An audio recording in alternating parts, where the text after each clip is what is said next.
Everything you are about to see in this program is real. Real events filmed as they happen. Never before have cameras been so close to the work of Britain's emergency services. Some scenes may show people in distress, but everyone involved has given their consent for those scenes to be broadcast.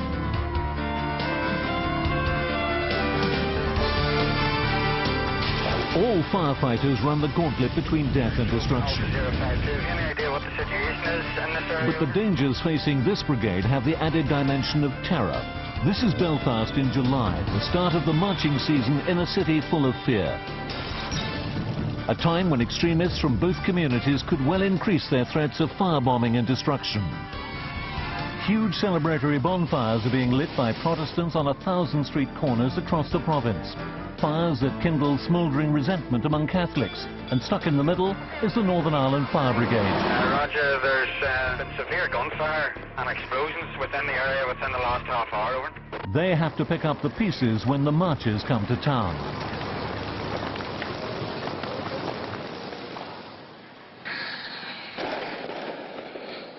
Across the province, the atmosphere is tense. A single spark could ignite a firestorm.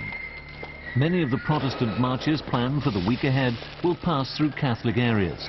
White Watch has been called out to one of them, the Lower Ormo Road. I don't think we're actually going to get there, fellas, because there's a brave crowd up there. A shop front has been ram-raided and petrol-bombed. Shots were heard earlier and a hostile crowd is reported to be gathering. Those gunshots weren't too far away. Billy Charteris, leading firefighter on White Watch, won't deploy his men until he knows it's safe. Now, hold on, there's a mob up there left there, boys. Just be careful. Officer 022, proceeding with caution. Could you ask Officer 021 to hang back, over? Roger, Officer 021, acknowledge, over. Officer 021, message received, over. Take him up that corner so we can hang a right quickly, alright? If we have to go quick, we'll be heading right there. While the Army and the RUC position themselves to move the crowd down the road, Billy and his men can only wait. 021 from Officer 07, over. Officer 021, send, over. Behind me, reversing, over. As received. See you not. Beyond the shop, the road is blocked by burnt-out vehicles, so the crew reverse down to the fire to make sure they don't get trapped.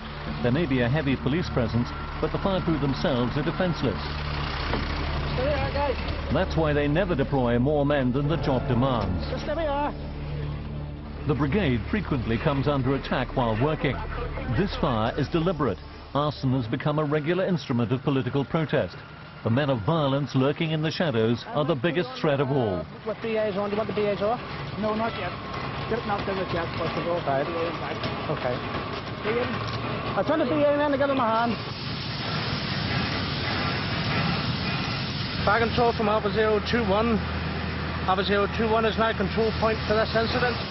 Steel shutters on the building have stopped the fire spreading inside, so the breathing apparatus or BA team is put on hold. Will you go monitor channel 1 on the appliance here?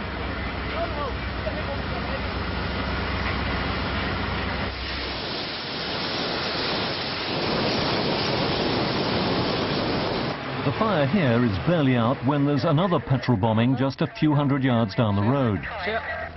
Follow it. There's something well I can see it burning there. I see it. Across the city, emergency calls like this are pouring in from the ordinary people of Belfast. They're being terrorised by a wave of fire bombings designed to inflict the maximum damage. Fires that the extremists on both sides have no wish to see put out. Roger, Officer 061, approach this call with extreme caution. White Watch face an inferno. Petrol bombs have set the front of this business well ablaze. The fire now threatens a neighbouring workshop. 2 large water jets are immediately called up as the Assistant Divisional Officer, Chris Kerr, decides his plan of attack.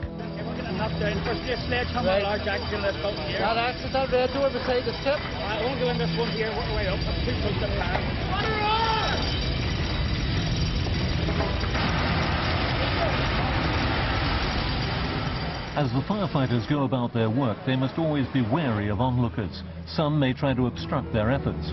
Politically, the fire brigade is strictly neutral. It rarely calls on the RUC for support. This time, though, the police presence is just as well. It gives them a chance to get on with the job.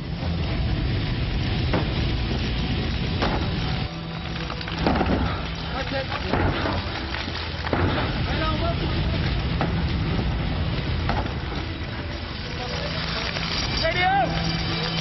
a hose in! The trail of flame into the yard, burning like a fuse, signals an even greater danger, the presence of fuel tanks. There's the smell of petrol and the risk of an explosion. The fire team must work fast.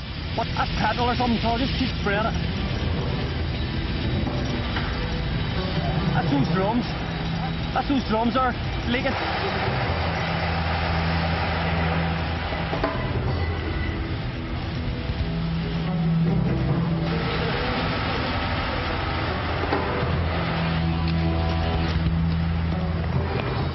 As feared, it's not long before someone objects to what they're doing. Why do you let it burn? What are you doing? What do you think you're doing? I'm not doing anything, mate. Like, back off. Back off. All right?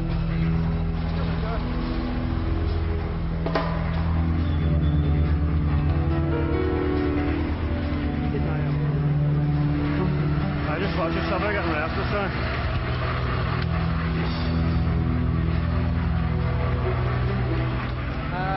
I'm not moving off here because there's a problem with some of the natives. They've already had a go at Paul, and I'm not leaving these boys here, you know, on their own, all right? Back at the scene of the fire, the wooden roof of the workshop is now in danger of going up. An entry team equipped with breathing apparatus and an extra hose is called in.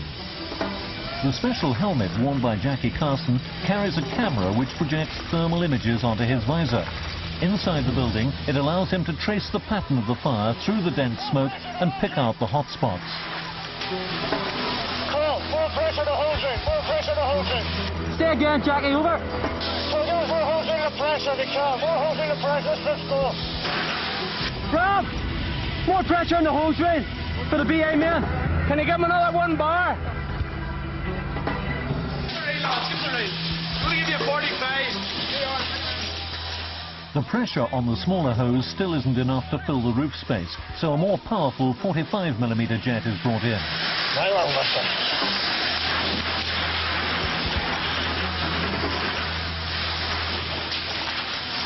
We're going to need a 4th one to go across. One to the top of the roof. You see that's the first story over there? Yeah. It's starting to get a hose. Okay. We're getting our way through here, we're getting our way through. We're just going well, we're just going well. We're getting it. Above Jackie's head, a 4th jet moves in to tackle the higher flames. More than 1,000 litres of water a minute is now being pumped onto the blaze. We've got the roof, push the roof stuff down, Paul. We're just killing down hot spots there, over. Alright, okay. Jackie, I've been instructed from the ADO to let you know to come out now, over. I'll take the jet out, please. Go ahead. Billy's men finally have the fire under control. It's taken them an hour, but as the flames die down, anger flares in the crowd. Now it's the turn of the RUC to control the situation. The brigade stays well clear. With a volatile week ahead for Belfast, their policy of remaining neutral will be vital.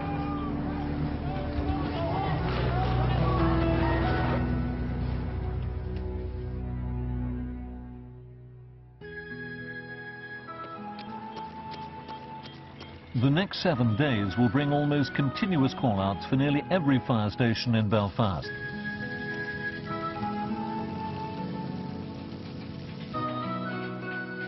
Bonfires are burning round the clock. To the Protestants, they're part of a proud tradition, a symbol of liberty. Fires the brigade can only put out at their peril. The best they can do is try to protect the nearby buildings. Incident, Ormo Road, factory premises, approximately 50 by 50. 4 jets, 4 BAs in use, over. Although based in central Belfast, this crew find themselves covering 999 calls in all parts of the city.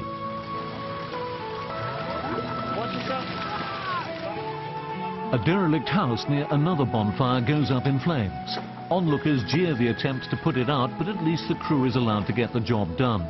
At this time of year, shops, factories, even churches and meeting halls all face similar threats.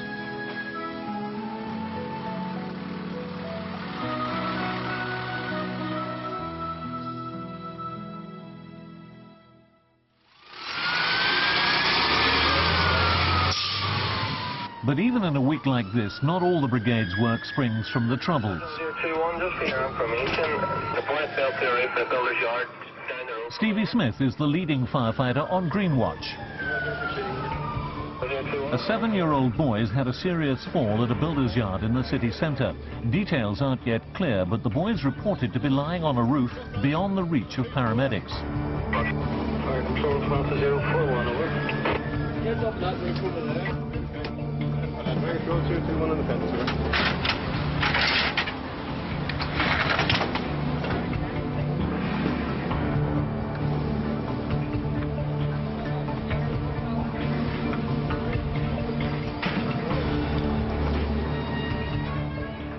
No one knows how the boy came to be on the roof. Stevie's only concern is to get him down quickly. Right, push your extension on back home, will you?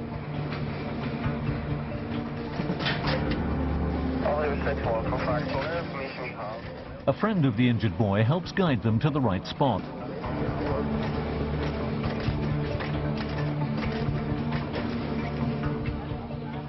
A man who found the boy in a daze is still with him. It seems the youngster's fallen to the ground through an asbestos roof and then somehow managed to climb back up. But he's in a bad way and clearly terrified. Stevie's first job is to try to calm him down. You're right, should be alright, it's okay, I'm Stevie. What do you call you? What's your name, big lad? Your name Stephen? I'm Stephen too. Alright, you lie still and look again, I'm here to bring you. I'll be looking at you. Alright? Yeah. Right, Stevie, just stay still. Right. The boy, also called Stevie, has a bad head wound and severe chest and arm injuries. The paramedics are finally able to get to him. The next task for the fire team is to lower young Stevie safely to the ground.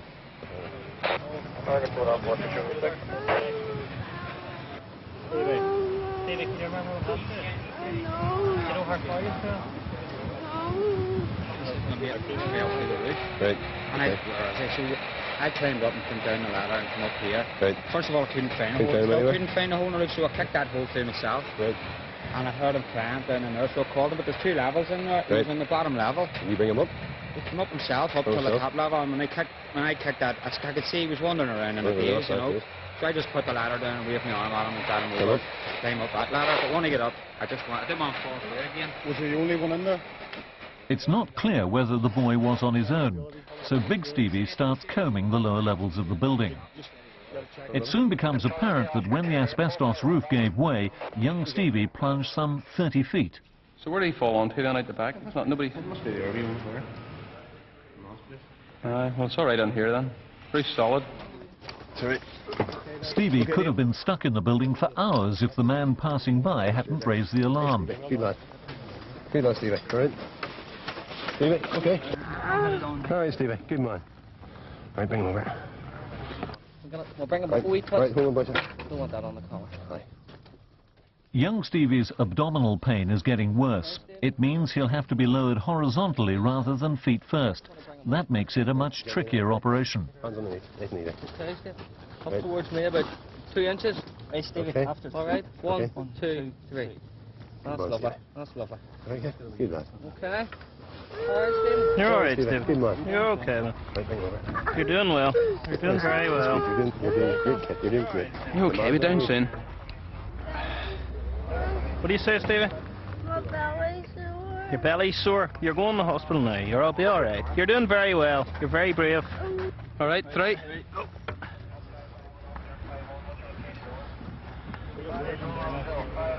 Just over sideways. Take him across your arms,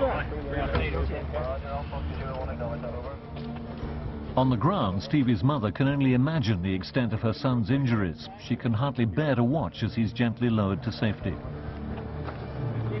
Okay. All right. Internal bleeding is the likely cause of Stevie's stomach pains. He must be handled carefully to limit the damage already done to his insides. Okay.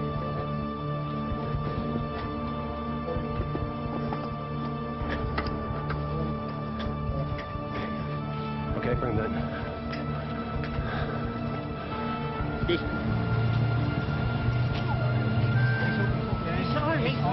okay.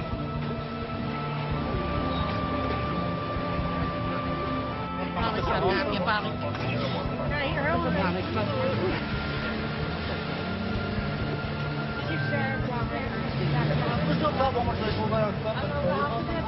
Stevie had multiple injuries. A broken arm had to be plastered, he needed plastic surgery to repair a torn ear, and they found a blood clot on his kidney. But amazingly, he was back home after only a week in hospital. And why was Stevie up on the roof in the first place? He told his mum he'd gone up there to put back a bird's nest full of eggs which a friend had stolen.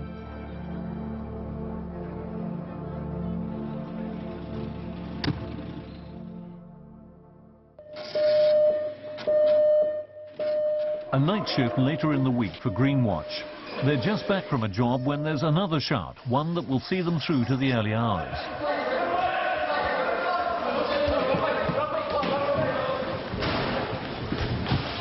It's a fire call to the Lower Ormo Road. All 4 appliances from Central Station are needed. Once again, Steve is in charge of 021. Just up the road. That's 021 mobile, that's the on the road. The emergency tender carrying specialist equipment turns out, followed by the aerial ladder platform known as the Bronto. This can hoist men and their gear up to 100 feet in the air. Station Commander Chris Kerr is also en route. To avoid attracting the crowds reported in the area, he orders the sirens to be switched off. Stop the horns, over. Go easy. This your road, is it?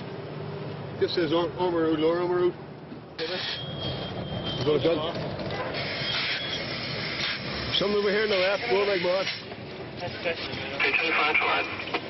That's 021 on the pin, that's over. The 21, French line.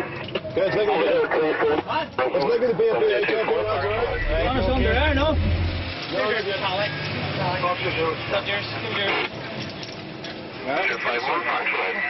Keep your teddies about this here, chaps. Right, rest there. Stay in there a minute. The precise location turns out to be the North of Ireland cricket ground. It's been petrol bombed every July for the last 4 years. We seem to have a situation here, and the main gates are the only way in for appliances. Apparently there's smoke issuing from the clubhouse. We're trying to get an entry. Over.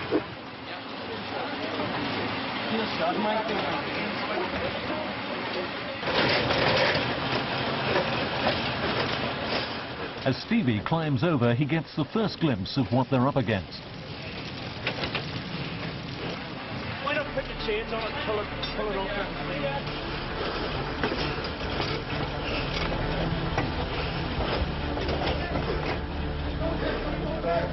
Jesus, have you got keys? Fuck them over. Right, this key's the main gate as well. As the advance teams head straight for the heart of the main blaze, they know that part of the building's already past saving. Station Commander Chris Kerr takes control and spells out his plan of action. Okay, that's gone. Forget that. Yeah. Oh, let me see this. And empty in here now. Can you check the back for us, Stevie? Yes. There's a side door there, which may be a separate car door.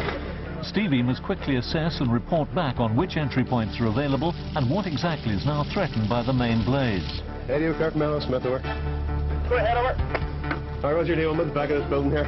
We've got a doorway leading into a central corridor. You'll be able to branch left and right from it, over.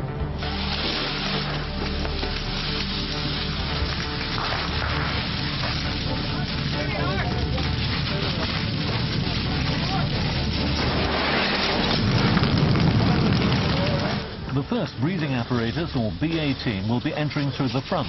Where they go from there will depend on where the fire's at its worst. Completely closed off. Yeah, okay. Need to get the lines into here. Sledgehammer!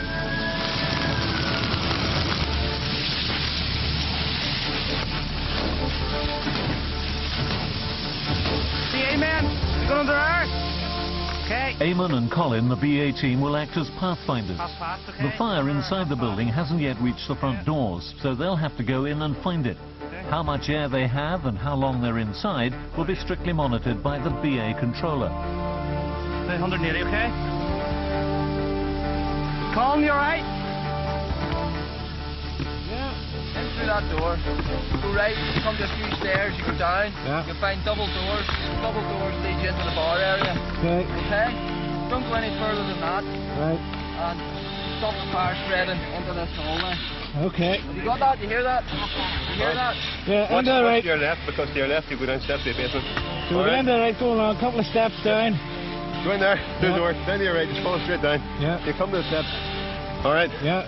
Just working that angle through that main building there, okay? Roger. We'll sort the basement in Okay. there. And remember, it's a jungle in there. Firefighter, mechanics over. I've seen you loud and clear, over. Watch yourself, Eamon. Yes. Stop the fire spreading down. You can hit it well and good. Watch the basement. Roger. Okay. Give me a center. Stay with the window, okay? Stay with the window, you'll find the steps, okay? Do the right hand feel, okay? Mind on the window's good on you. Alright? Good job, lads. No bother. Sit by the window, Eamon, The thermal image camera can pick out the BA team, but they're working in conditions from hell. Pitch darkness with temperatures approaching 400 degrees centigrade. Oh, nice flowers. Nice roses. Yes. Yeah, we're trying to get a third jet down to the bottom end. Another jet down to the bottom end. John, can you give us a third jet? We want to get it down to the bottom building.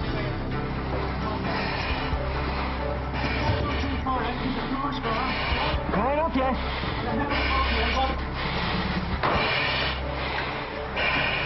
You get that open? Chris Kerr is keen to get the Bronto in place to hit the fire from above.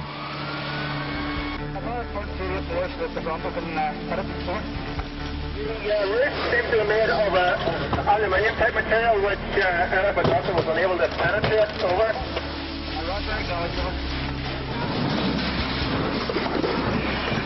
That's it. That's all that shit down, like. That sounds like a suspended ceiling coming down, you know, when you're hitting it there, like. You jump on there. Keep on pressure this. You stay there, right? The fire's now being contained in the bar area. The BA team urgently need more pressure on the jet to bring down the false ceiling so they can deal with any hidden fire pockets. But their radio's gone down, so Eamon must go back out to make his report.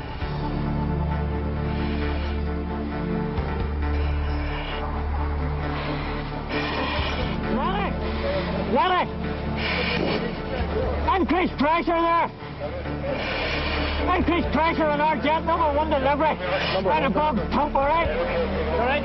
I get on. We're just hitting it here. You know, you can hear the suspended ceiling that going down, you know? So, sipping up, fire's up above there. We're just sitting outside them double doors. The floor's away in there, like so. Just show you that. Right, come on, sir. Chris must make sure that where his men are operating is as safe as possible. If they're still inside the bar area, it's too dangerous to use the Bronto. The sheer weight of water could send the roof crashing down on top of them. I told Lanny to get him up the pressure there. Okay, mate. That's no problem. No, get on. That's a wooden floor. Yeah. It's small over there, so we can't go too small. I'm going to clean it. Right, okay. Right, Chris? Yeah. Yeah, you've got a team up the balcony here, working in through the door. Okay, they're in the roof space inside. We Divvy's hitting the roof. Okay, panic. The BA team withdraws. Finally, the Bronto, perched high over the clubhouse, can begin damping down the flames. That thing's fairly clean up there now, Lenny. Most of the ceiling there you sent us in is all down. And the wood up above it's fairly clean. It's not burning. The burning's on the far side. So it looks, you can go up and have a look. It's fairly clear to have a look. Okay, stand by there. Okay.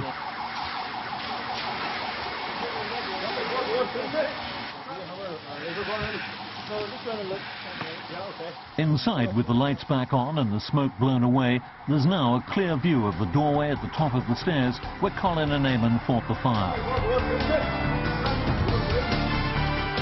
The roof still needs soaking and cutting open by the Bronto team, but the risk of the fire spreading has gone.